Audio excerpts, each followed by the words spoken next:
Olha só, pessoal, o Fala Carlão continua aqui no Summit da Employer em São Paulo, na sede da Microsoft. Hoje um programa Fala Carlão diferente, porque a gente está ouvindo aqui muito pessoal da área de recursos humanos, da área de gestão de pessoas.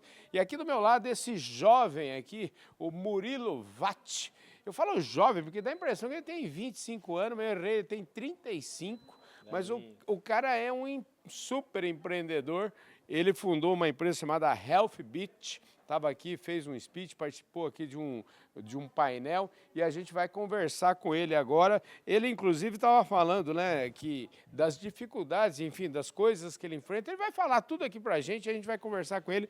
Murilo, obrigado pela gentileza de falar conosco aqui, viu? Prazer, obrigado você. Escuta, antes de começar o nosso papo aqui, eu sempre tenho um bordão lá no meu programa que eu falo que ninguém nasce empresário, né? E todo mundo tem uma boa história para contar. Eu queria começar que você falasse um pouquinho da sua, né? Porque você é um prodígio, um garoto prodígio. Carlão, não, diria que assim, eu não sou prodígio, eu tive o privilégio e a sorte de ter pais que me deram muita educação, investiram bastante. Meus pais são professores universitários, os dois são farmacêuticos, inclusive, e com isso eu consegui fazer o colégio técnico da Unicamp na parte de programação, o Cotuca, lá em Campinas, e depois vim aqui para São Paulo para estudar na USP Economia, para justamente pegar a parte de tecnologia e aplicar, né? Então, quando eu comecei a programar, eu vi que eu fazia muita coisa legal, mas eu queria saber aplicar isso melhor, né? E aí, juntando com todo esse background, todo esse crescimento numa família de saúde, que a gente fundou a Healthbit, né? Que junta tecnologia, junta saúde e junta uma visão de negócios. Legal demais. Agora, esse negócio da saúde no Brasil, saúde pública, a gente tem tudo que a gente já sabe que acontece nos municípios, e você enxergou uma possibilidade aí que muitas empresas que no final do dia acabam zelando da saúde. Isso. Como é que foi ter este insight? Você fez uma pesquisa, isso ajudou o fato de ter os pais dentro de casa trabalhando nesse setor? Como é que foi a definição disso? Assim, Carlão, a gente, quando fundou a Healthbit, primeiro assim, a gente olhou quais mercados a gente queria atuar como empreendedores. Eu sempre gostei de educação e saúde. Na época eu olhei educação, vi que é um mercado já com bastante ONG, as coisas estavam evoluindo, boas startups, e saúde tinha muito espaço para melhorar, né? Entendi. Ainda tem. E aí, quando a gente foi olhar os dados, é uma coisa que surpreende, é que apesar de a gente ter o SUS, 59% do gasto de saúde no Brasil, ele é privado. Entendi. Então, 59% dos gastos eles são privados, não são do governo. Isso é basicamente plano de saúde que são patrocinados pelas empresas, né? Então, as empresas investem diretamente e também através dos planos de saúde e somam esses 59% do custo de saúde no Brasil. Então, no fim do dia, e até historicamente, o grande patrocinador da saúde no Brasil são as empresas, né? Lá em 1917, que começaram as empresas a criar previdência, criar clínicas em company, isso vai evoluindo para o sistema que a gente tem hoje. Então, volta que no final do dia, seja por uma questão social, seja por uma questão econômica, as empresas que precisam prover saúde para os funcionários e seus familiares. Agora vem cá, nós passamos recentemente, né, 4 anos, nós estamos indo para acho que 4 anos aí que o mundo passou por uma pandemia. Eu queria saber de você o seguinte, nessa história da pandemia, quanto tempo tem a sua companhia e como é que foi atravessar esse momento aí? Então, foi bem interessante assim, o time deu um show. A gente fundou a Healthbit em 2015, né, maio de 2015. E aí uma curiosidade, a gente fez, hoje em dia a gente faz parte do grupo RD Saúde, que tem as bandeiras RA e Drogasil, né? Sim. E a gente fez o acordo de M&A com eles durante a pandemia, a gente fez em 21, né? Fez tudo online. E assim, foi uma coisa assim, interessante, péssima, mas assim, muito bom a gente ver todo o time, porque como a gente trabalhava com as empresas na linha de saúde, né, a gente tem um portfólio bem completo, tanto de dados quanto ações de saúde. Na época de Covid, o nosso time de saúde ele cresceu muito. E aí a gente, no primeiro dia que teve o primeiro caso aqui confirmado no Brasil, todo mundo foi para casa. A gente expandiu o time, todo mundo online. E teve meses, por exemplo, que a gente fez mais de 90 mil atendimentos só de Covid em um mês só, né? Então a gente conseguiu botar uma estrutura de suporte para as empresas, assim, em tempo recorde, numa escala gigantesca. Então, acho que foi um momento assim muito difícil para todo mundo, e uma coisa que eu olho é dar orgulho de todos os times que a gente conseguiu, além de manter a empresa saudável, crescendo, a gente conseguiu dar um suporte essencial para os nossos clientes. Por exemplo, eu queria agora, eu gosto muito de falar de exemplos, né? Para citar exemplo tem uma força muito grande, né? Vamos imaginar lá na minha empresa, por exemplo, eu tenho lá 40, 50 colaboradores e tem plano de saúde do Bradesco. Aonde que você se encaixa? Qual é o trabalho da HealthFit? Carlão, a gente olha a saúde como um todo dentro da empresa. Plano de saúde é uma das maiores partes de saúde hoje em dia quando a gente vê na empresa e é a maior conta. Mas não é só isso. Então, assim, no caso, por exemplo, a sua empresa tem lá 50 funcionários sem Bradesco, a gente vai analisar os dados do Bradesco, a gente vai coletar os dados do seu absenteísmo, dos atestados médicos e vai falar assim, Carlão, o negócio é o seguinte, a gente tem esse problema. A gente tem, vamos supor, um problema ortopédico nessa faixa de grupo, por causa dessa função, ou não, a gente tem um problema aqui de saúde mental, e aí a gente vai desdobrar isso para ação. Então, a gente levanta com os dados o que tem que ser feito, e aí a gente desdobra nas ações. Então, por isso que o portfólio da HealthBeat é um portfólio, ele é muito completo, a gente foi crescendo conforme o que a gente via nos dados e a demanda das empresas, porque saúde é algo muito complexo e as empresas têm muitos desafios. Então, uma empresa de 50 funcionários é um desafio que a gente vai ali mapear, vai colocar uma telemedicina, vai colocar um suporte de saúde mental, nutrição, etc.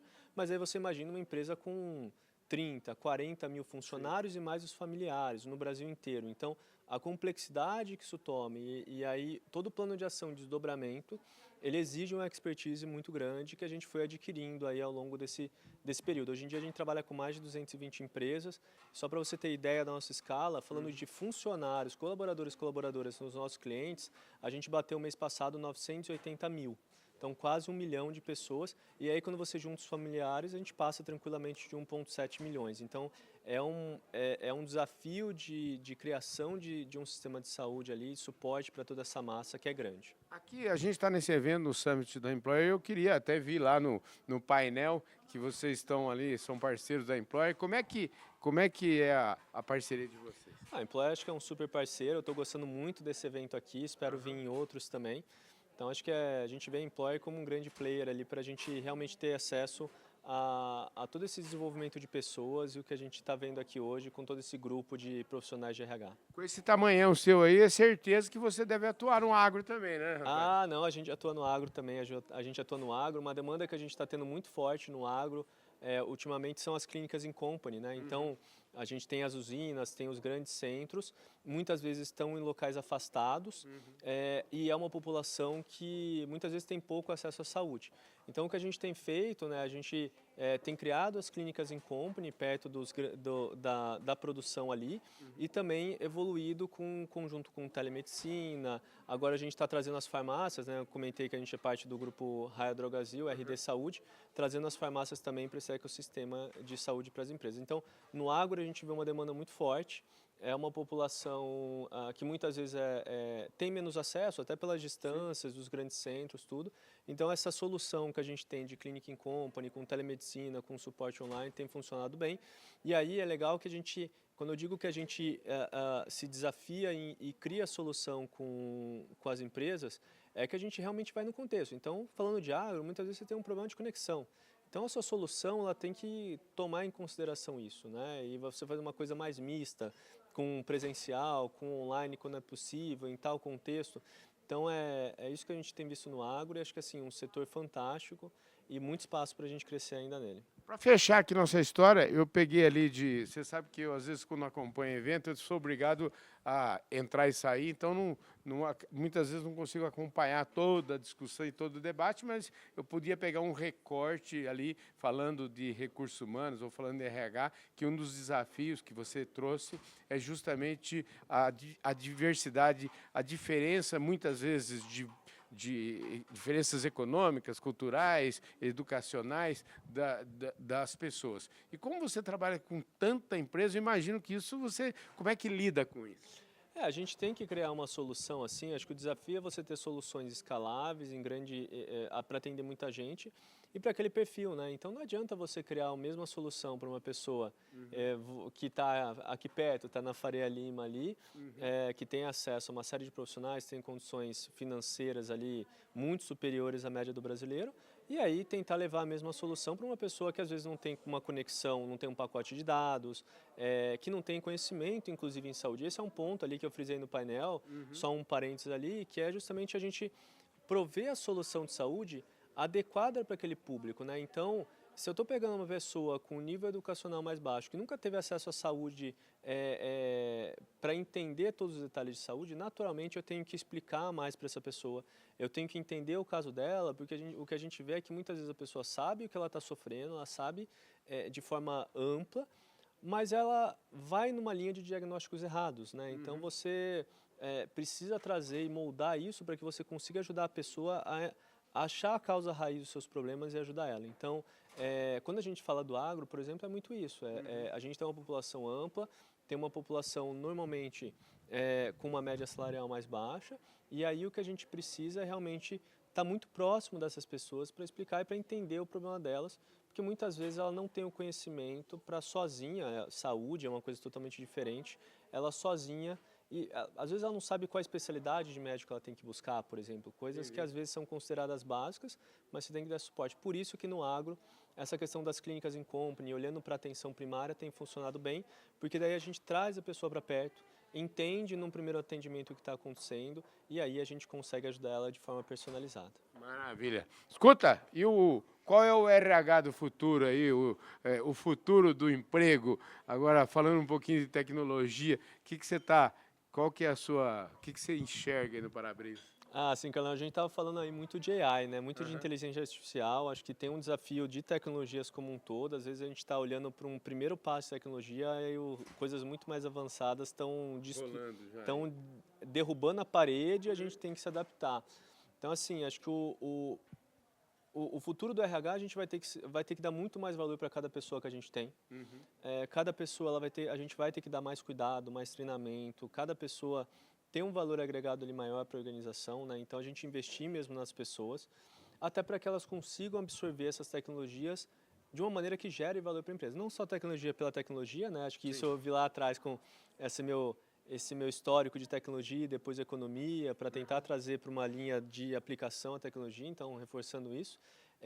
Muito de a gente capacitar as pessoas, dar suporte para as pessoas, para que elas usem a tecnologia e apliquem no negócio. Então, acho que a gente vê o RH cada vez mais estratégico, cada vez menos só num transacional, de fazer a burocracia que é necessário, tem que fazer, mas muito mais num papel bem estratégico de capacitação e suporte para as pessoas. E aí o que eu comentei ali no painel é que a capacitação, dado todo o momento que a gente tem, toda a pressão que as pessoas têm, toda essa pressão também de inteligência artificial, tecnologia que as pessoas acham que vão perder o emprego, passa também por um cuidado de saúde mental. Então, por isso que eu quis frisar ali no nosso painel uma questão de capacitação, mas também uma questão de cuidado e acolhimento das pessoas, principalmente nesse desenvolvimento de saúde mental, para que elas consigam evoluir, né, e dar conta de tudo que está acontecendo. Então, acho que é isso. O RH do futuro, para mim, ele é muito estratégico e dando suporte para as pessoas usarem tudo que está vindo, porque realmente é muita coisa, a gente nem sabe tudo que vai vir, é isso. Maravilha. Temos que respirar, né? Respira, né? Respira. Maravilha, gente. Eu falei aqui com o Murilo Vatti, que conversa top de linha, gente. É por isso, eu falo sempre e vou repetir aqui, é por gente como o Murilo, essa moçada, essa galera jovem que está mandando no Brasil, já começou a mandar no Brasil, é por isso que eu tenho fé nesse país, que vai ser com certeza o grande país do futuro. Obrigado, Com certeza. querido? Obrigado, Carlão. É isso Obrigado, aí. muito sucesso. Show de bola. Murilo Vatti conversou comigo, mais um Fala Carlão aqui, Employer Summit São Paulo.